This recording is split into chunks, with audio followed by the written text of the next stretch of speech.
নুসাল্লি আলা রাসূলিল কারীম আম্মা বাদ। সমস্ত প্রশংসা মহান রাব্বুল আলামিনের জন্য, সাইয়্যিদুল মুরসালিন খাতামুন নবীন রাহমাতুল লিল আলামিন। আউযু বিল্লাহি মিনাশ শাইতানির রাজিম। বিসমিল্লাহির রহমানির রহিম।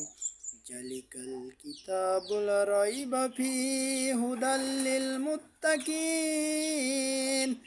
সূরা বাকারা 2 নম্বর সূরা 2 নম্বর আয়াত। এই কিতাব এমন একটি কিতাব, এই কিতাব মুত্তাকিদের হিদায়াতের জন্য নাজিল করা হয়েছে। কারা মুত্তাকি? কারা যারা এই কিতাব অনুযায়ী জীবন গড়বে এবং পরিচালনা করবে, তারাই হচ্ছে মুত্তাকি। এই কিতাব এবং যে অনুযায়ী জীবন গড়তে হলে এবং সে অনুযায়ী আমল করতে হলে অবশ্যই এই কিতাব পড়া শিখতে হবে।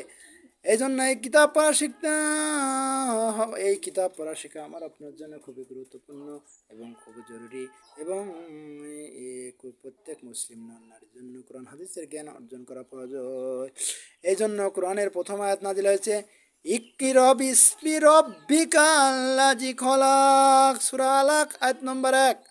পড়ো তোমার প্রভুর নামে যিনি তোমাকে সৃষ্টি করেছেন। তাহলে কার নামে পড়তে হবে? আল্লাহর নামে পড়তে হবে, রবের নামে পড়তে হবে, সৃষ্টিকর্তার নামে পড়তে হবে, পালনকর্তার নামে পড়তে হবে। তাহলে আমার আপনাকে অবশ্যই কোরআন হাদিস পড়া শিখতে হবে এবং তদ অনুযায়ী জীবন গড়তে হবে। প্রত্যেক মুসলিম নারীর জন্য কোরআন হাদিসের জ্ঞান অর্জন করা ফরজ। এই জন্য আল্লাহ যার কল্যাণ চান তাকে কোরআন হাদিসের জ্ঞান দান করেন। যে মসজিদে যায় না সে আল্লাহর রহমত থেকে বঞ্চিত। এই জন্য আল্লাহর রহমত পেতে হলে 5 ওয়াক্ত সালাত মসজিদে যেয়ে আদায় করতে হবে।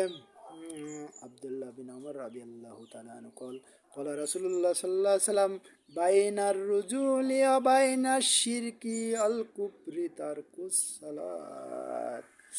কাফের মুশরিকের মধ্যে পার্থক্য হলো সালাত। এজন্য আপনি যদি সালাত আদায় করেন তাহলে আপনি মুসলমান থাকবেন, আর সালাত আদায় না করলে আপনি মুসলমান থেকে খারিজ হয়ে যাবেন। আবার কালেমা পড়ে তওবা করে আপনাকে ফিরে আসতে হবে। এই জন্য আমার আপনাকে 5 ওয়াক্ত সালাত জামাতবদ্ধভাবে আদায় করতে হবে। আর কাফের মুশরিকের মধ্যে পার্থক্য হলো সালাত। মুসলিমের হাদিস 82, মুসলিমের হাদিস নম্বর 82, বাইনার রুজুলে অবাইনার শিরকি ওয়াল কুফরি তারকুস সালাত। কাফের মুশরিকের মধ্যে পার্থক্য হলো সালাত। তাহলে সালাত থেকে বোঝা যায় সে মুসলিম কিনা। এই জন্য আমাকে আপনাকে খাঁটি মুসলিম এবং মুমিন হতে হলে 5 ওয়াক্ত সালাত জামাতবদ্ধভাবে আদায় করতে হবে। জামাতবদ্ধ জীবন হচ্ছে রহমত, আর বিচ্ছিন্ন জীবন হচ্ছে আযাব।